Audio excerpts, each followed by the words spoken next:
What is going on, guys? Welcome back to Southern Extreme TV. Thank you so much for hanging out with me. I've got hopefully a awesome video for you guys tonight. This is one of those videos where I am praying that we can kill something, because we're doing something that I don't know.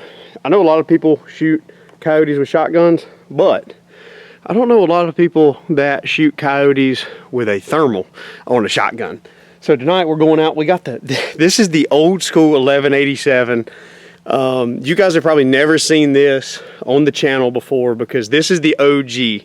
This is what I hunted with for probably 5 or 6 years before I ever bought my first thermal, and hunted with a thermal for 3 to 4 years before we figured out kind of how to turn it into something that we can produce on YouTube. And I've always wanted to kind of go back to my roots of getting into some thickets, getting into some pine trees and some hardwoods, and trying to call some coyotes in and shoot them with a shotgun. The problem has always been, mainly with a thermal, the problem has always been that I've never found a thermal that has quite checked the boxes of being able to function on a shotgun the way that I need it to, until I started testing out these Thermite 640 thermals from D&T. And I've got this thing zeroed in. It is ready to go. We're shooting some 12 gauge Hornady Varmint Express rounds. So it's 4-aught buckshot. That's the game plan right now. And we've got a pretty cool little shindig right here. This is a Sunway Photo SM86. It's basically just a saddle that has an Arca plate on the bottom. So what that's going to allow me to do is it's actually going to allow me to put it into my Fat Boy tripod. And then when we're sitting there hunting, the gun will actually be on a Fat Boy tripod the same way that our rifles are, but we're running a thermal, and I don't have to sit there and set on the ground. I can actually stand up and pivot and turn and still make shots. So really excited about it. We're gonna go pick Guffey up. We've got some pretty cool stuff. I think we just need the coyotes to act right. We need to get a couple shots at some. So keep those fingers crossed, guys. I hope this episode makes, because I'm super excited to be trying to do this for y'all. And hit that subscribe button. Let's go have some fun.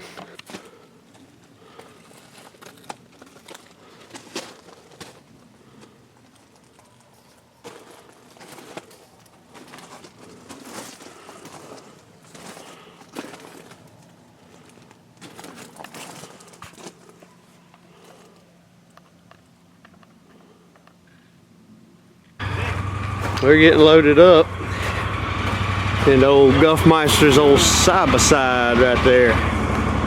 We're gonna head up on the mountain. We're gonna go see if we can shoot something. Alrighty, guys, we are at spot number 2. This is another place where we know there's a good bit of coyotes at, just for the simple fact that the guy deer hunting it has been hearing them all deer season. But I mean, we're in the middle of basically 2 hollers that come together in a creek bottom, so it's a good spot for coyotes to be at. The problem is we do actually have a little bit of an opening to work with, but we're a little staggered and tight the way that we're setting up. So it might be a situation where I'm actually taking the gun out of the saddle just to try to get something filmed, because there's a phenomenal chance that Guffey's going to be the one shooting. He's still got his rifle with him, so if we can get him in close enough to kill him with the shotgun, we will. But if not, we'll definitely just try to get the dog killed first and foremost. So let's rip a howl, see what happens.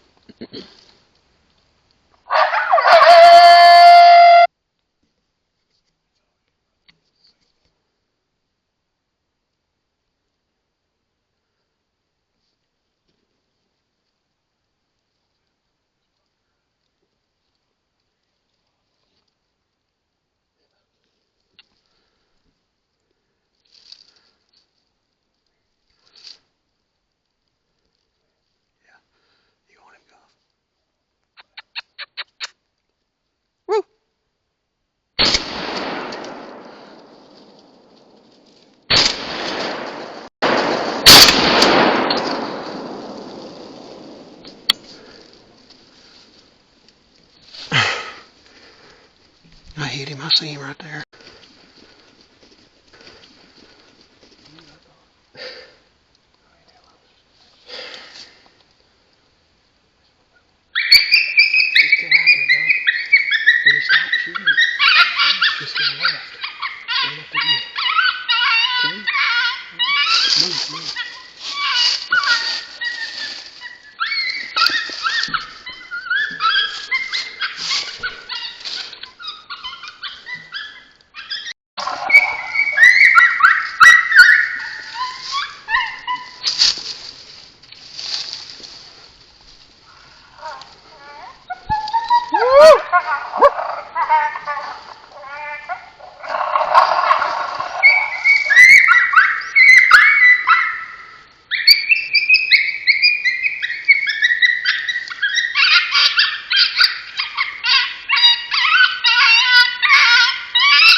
Well guys, spot number one did not pan out. Pretty spot, went in there, howled, played a little bit of everything, didn't really hear or see anything. Went over to spot number two, and man, we're not used to that, Guffey. Got a little wild, didn't it? Which, the thing about it is the most western part of what happened, you guys couldn't see because I didn't have enough time to react to hit the record button, but you guys seen the coyote running away. But to start with, we ripped a pair howl, and I mean, literally as soon as the call went silent, Guff was like, I hear something running. And he was just like, Blake, here he comes, he's coming down the hill. He was calm, just, I mean, you couldn't have drew it up any better. And stopped down there probably, we estimated probably around 40 yards, I think. And I have no idea what happened. It looked like I had some shot that hit high, but I also had some shot that hit low, because it looked like he took some pellets on his back right, or his back left leg, kind of on the low side. It looked like he was dragging it in the video. And there was also a spot that looked like he took a pellet to the neck. So I don't really know what's going on with that. I've got Hornady Varmint Express 4-aught buck in this, and the scope is zeroed like at 40 yards. So I think that, I mean, that's where it needs to be zeroed, because I think I don't know what's going on. I just don't know. Sat there for a minute, went through a couple sounds just trying to see what was going on, and me and Guff were getting ready to leave. It was silent. And we were just sitting there talking about where that dog come from, because I never could see it until it come around this deer stand that we were standing up against. And all of a sudden I hear something running, and I get on my scanner and I look, and there's two coyotes, and I mean, they're 10 yards from us. And where we're standing, how far is that drop off, Guff? Probably 20 foot? Every bit of it, maybe 25. There's probably a 20 to 25 foot drop off. I mean, it's a legit ledge straight down in front of us, down into this bottom. And the call was probably 3/4 of the way down that ledge, and the dogs ran literally up to the call, up to the Fox Pro, and just sat there and was looking. And Guff couldn't get.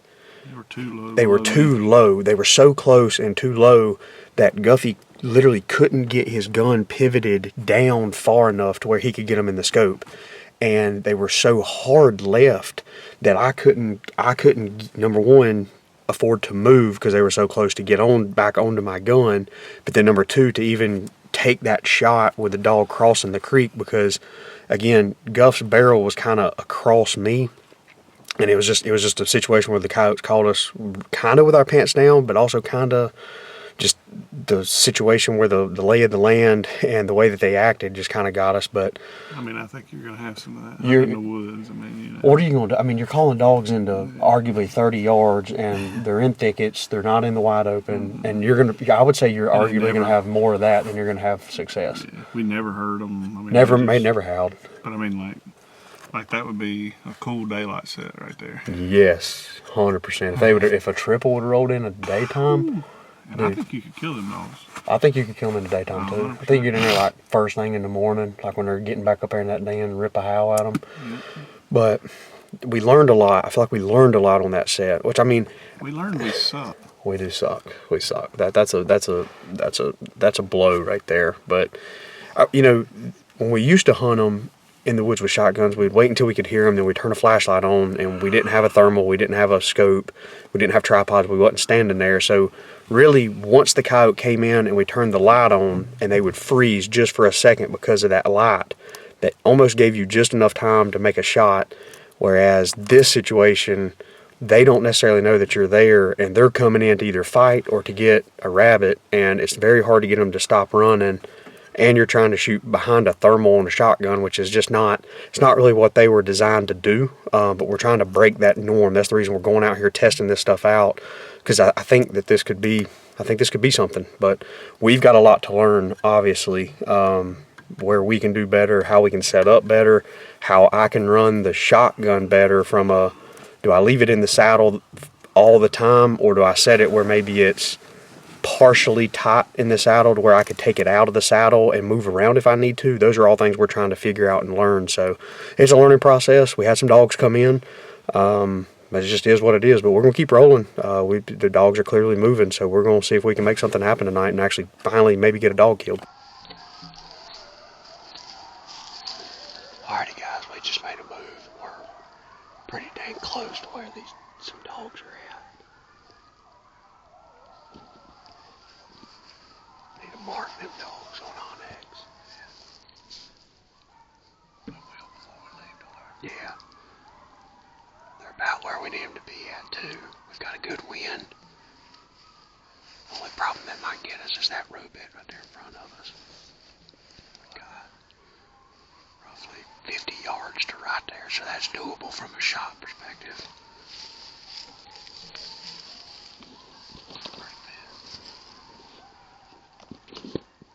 That's a good bit of dogs right there, Gov.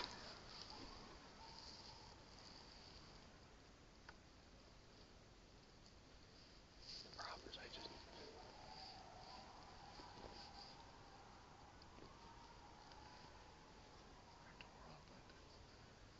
Gov, here's what we'll do. If they come in, if there's two coming in, you stay on the dog on the right. And as they come, I'm going to try to kiss at them. And I don't think we can count. I think you just have to stay on them as close as you can. And when I squeeze and go boom, you let the trigger make you go boom. You just try to be right on my ass. The good thing is, as close as it is, if they're just strolling in, then you don't have to lead them much. You can just put it right on them.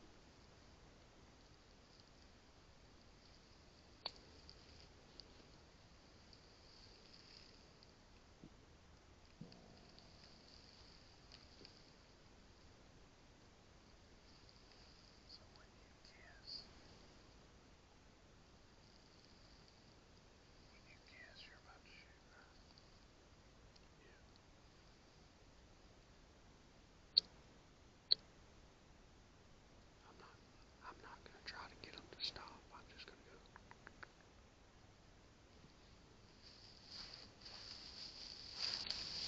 I think we're in good enough here. I mean, it is what it is.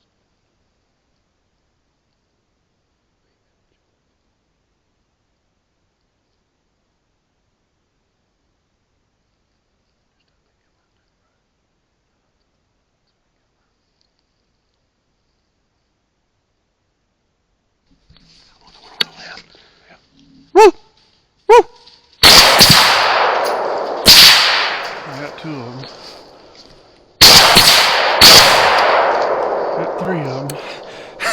Let's freaking go! Oh, alright, hold on.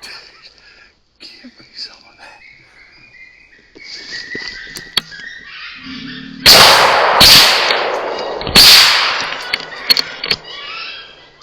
Shoot him, I'm out of bullets. I'm out of bullets. God dang, God. Ain't none of them. One in front of you. I got one in my box. In my side by side, isn't it? Right in front of my driver.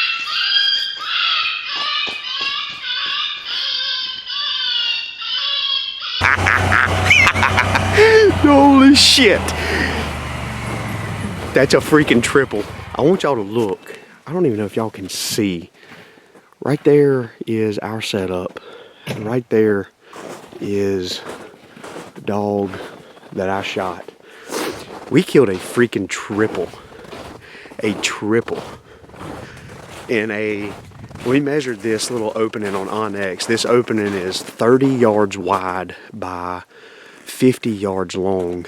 And basically it's an old loading dock in the middle of a cutover. Get you some of that, Jason Holly. You gotta have them big fields, Jason. But man, we got up, ripped a howl, and these dogs lit up. They were probably 250-ish yards away from us. Definitely doable. they answered us back was this Raising Cane, and you can tell that the snow is still kind of here. It's still kind of crunchy, and it's super bright. So we just backed up against a little area where some of the snow had melted, and whenever we got back up again, I mean, obviously we were back up in there, and I could hear these dogs running, like right after I turned the call on, or turned the thermal on. And I was like, Guff, I can hear them running, I can hear them running. And there's this long road bed over here to our left that these dogs came down. And I'm pretty sure I heard them run across that road bed into this little patch of cutover in front of us. And as soon as I turned on Vol Squeaks, heck, it was not long. And those jokers did it right. Holy smokes, that's probably the coolest triple that we have ever killed. Guffey shot 2 dogs running with the AR. I killed 1 with a shotgun.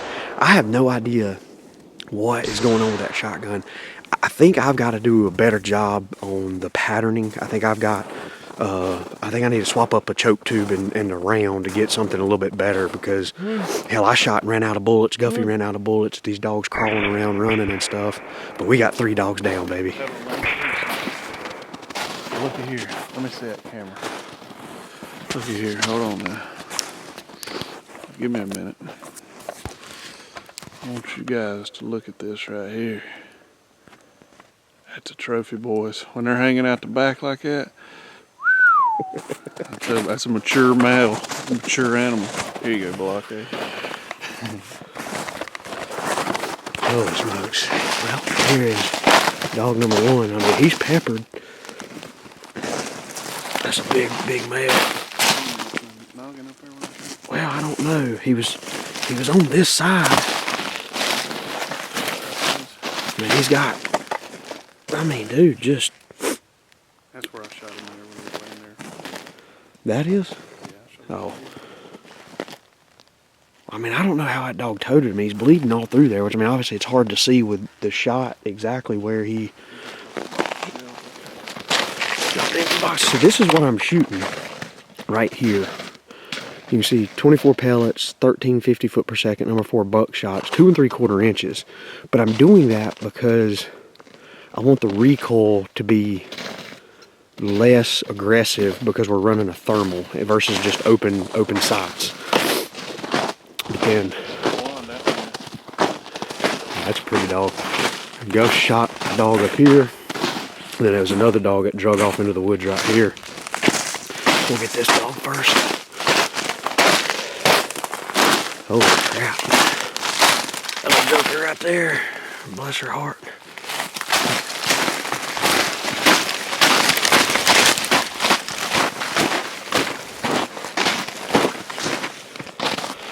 So I think this was actually the 3rd dog that Guffey killed. So Guffey shot 2. I think this was the 2nd one that he killed, but number 3 overall. Look at that. Right where you was aiming, huh?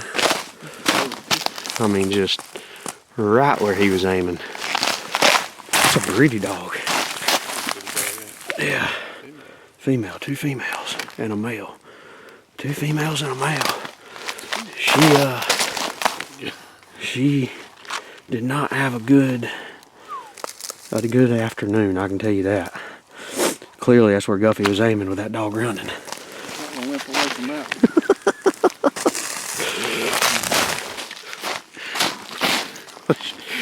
Shotgun shell wads just laying scattered in the snow.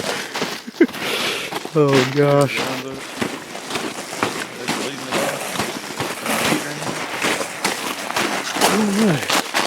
That one had some pee on her. Old triple, guys. The old triple. Of course, the dog I shot in the front is going to be the biggest dog. That's going to absolutely tote that 4-aught buck.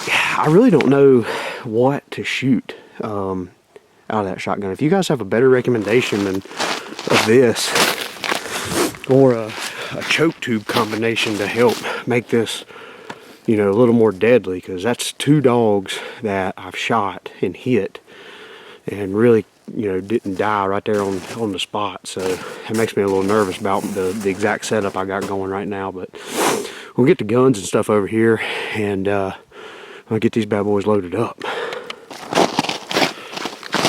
The old first triple with the Fox Pro X24. Running this for a little while. We still got the X-Wave. You're gonna see the X-Wave a little bit more. This X24 is it's a little bit lighter and a little easier to kind of pack up and carry, which is why I decided to bring this one on this trip with us tonight. Just because we're on a side-by-side and we were trying to be as lightweight as possible. But I'm over here and show y'all. Yeah, that's fine, go. Show y'all again what we're running. So I've got the 1187. This is the Carlson's Coyote choke tube for a Remington 1187 12 gauge. It's got the extended tube on it, semi-automatic obviously, but this is the Thermite 640 resolution optic, and I like this because it's a 1.5 base mag, and I like it because it has that circle with the dot reticle. I mean, obviously there's other reticles that you can use, but it's got a really good eye relief. So with a shotgun, you don't want to have to be way up against the optic. You want to be able to be back here and still get that full sight picture. And for the most part, it's relatively low to the bore. I mean, that's probably 2 or 3 inches, which a bigger thermal, sometimes that's hard to get that low to the bore, because the lower you get the center of this thermal to the bore of this shotgun, the more accurate it's going to be all the way out to a bunch of distances. But something's going on with my setup, because this is a very new setup for us, and I got to figure out exactly what it is that I've got going on. But I've got it sitting in the Sunway Photo SM86, which is just a saddle, but the cool thing is I can undo this throw lever, and I'll show y'all here in a little bit. Undo the throw lever, and then this whole base comes off, and then this is just your typical elevate, or your typical ball head from Fat Boy. So you're able to lock all that in and, you know, just undo it. So still a learning process, but it seemed to work for the most part. I think it just needs a little bit of fine tuning.